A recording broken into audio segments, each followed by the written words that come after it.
Hello friends, अस्सलाम वालेकुम। Welcome to Raj TV. दोस्तों 26 दिसंबर 2004 को इंडोनेशिया में तारीख का तीसरा बड़ा सुनामी आया था। देखते ही देखते समंदर के पानी ने शहर के शहर तबाह कर दिए। इस सुनामी ने साउथ ईस्ट एशिया में 2,30,000 लोगों की जान ले ली थी। लोगों के घर बार, फैमिलीज सब तबाह हो गए थे। इन्हीं लोगों में मार्तोनिस नाम के बच्चे की फैमिली भी थी। दोस्तों इस बच्चे की माँ और बहन भाई इस सुनामी का शिकार हो गए थे, लेकिन ये 7 साला बच्चा जिंदा बच गया। ये बच्चा 21 दिन किसी घर के किचन में फंसा रहा। ये कच्चे नूडल्स खाकर सरवाइव करता रहा। दोस्तों 21 दिन के बाद जब इस बच्चे को बचाया गया तो इसने पुर्तगाल की फुटबॉल टीम की जर्सी पहनी हुई थी। दरअसल ये बच्चा क्रिस्टियानो रोनाल्डो का बहुत बड़ा फैन था, जो इसने अपने इंटरव्यू में भी बताया। इस बच्चे का 21 दिन के बाद बच जाना एक बहुत बड़ी खबर थी। इसका इंटरव्यू पूरी दुनिया में दिखाया गया।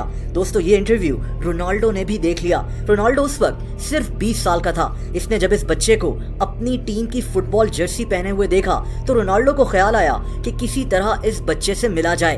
दोस्तों इस बच्चे का घर, फैमिली सब कुछ खत्म हो चुके थे। इसके पास अब सिर्फ इसके वालिद और दादा मौजूद थे। ये लोग भी इस सुनामी में बच गए थे। दोस्तों रोनाल्डो ने कुछ ऐसा किया जो उस वक्त कोई सोच भी नहीं सकता था। ये इस बच्चे से मिलने इंडोनेशिया पहुंच गया। 20 साला रोनाल्डो को देखकर ये बच्चा हैरान रह गया। इसके वहमो गुमान में भी नहीं था कि ये कभी अपने फेवरेट प्लेयर से मिल सकेगा। रोनाल्डो ने अपने पैसों से इस बच्चे और इसके बाप दादा के लिए एक नया घर तामीर करवाया। यही नहीं बल्कि इसने इस बच्चे की तालीम का जिम्मा भी अपने सर ले लिया। लेकिन ये तो अभी शुरुआत थी।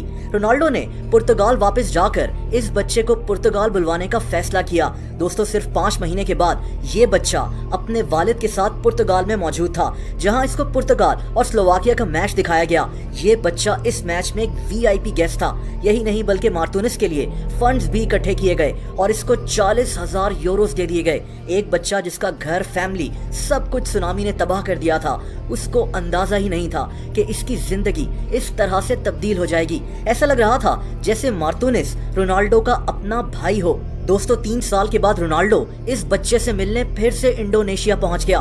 मार्तोनिस उस वक्त फुटबॉल की ट्रेनिंग ले रहा था और रोनाल्डो की वजह से ये इंडोनेशिया में एक स्टार बन चुका था। दोस्तों कई साल गुजर गए और मार्तोनिस का फुटबॉल खेलने का जुनून भी बढ़ता गया।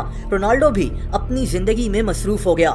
मार्तोनिस फुटबॉल की ट्रेनिंग लेने पुर्तगाल जाना चाहता था, लेकिन इसके पास पुर्तगाल जाने और रहने के लिए पैसे नहीं थे। इनके सब पैसे फिर से नई जिंदगी शुरू करने में खर्च हो चुके थे और ये लड़का अब अपने हीरो रोनाल्डो को मजीद तंग करना नहीं चाहता था। लेकिन फिर कुछ ऐसा हुआ जिसने इसको और दुनिया को फिर से हैरान कर दिया। रोनाल्डो इस बच्चे को भूला नहीं था। इसको पता चला कि ये बच्चा पुर्तगाल में फुटबॉल खेलना चाहता है, तो इसने इस बच्चे और इसके वालिद को पुर्तगाल बुलवा लिया।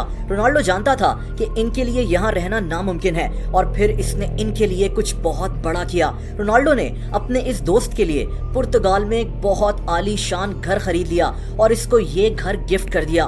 दोस्तों एक बच्चा जिसका सब कुछ सुनामी में खत्म हो चुका था, वो अब पुर्तगाल में एक आलीशान घर का मालिक था और वहां फुटबॉल खेल रहा था। इसके वहमो गुमान में भी कभी ये नहीं था। आज मार्तोनिस 24 साल का हो चुका है। ये पुर्तगाल में ही रहता है। ये फुटबॉल में तो आगे नहीं जा सका, लेकिन रोनाल्डो और इसकी ये दोस्ती दुनिया में काफी मशहूर हो गई थी। हमारे चैनल को सब्सक्राइब करना, बेल आइकन पर क्लिक करके लाइक करना मत भूलिएगा।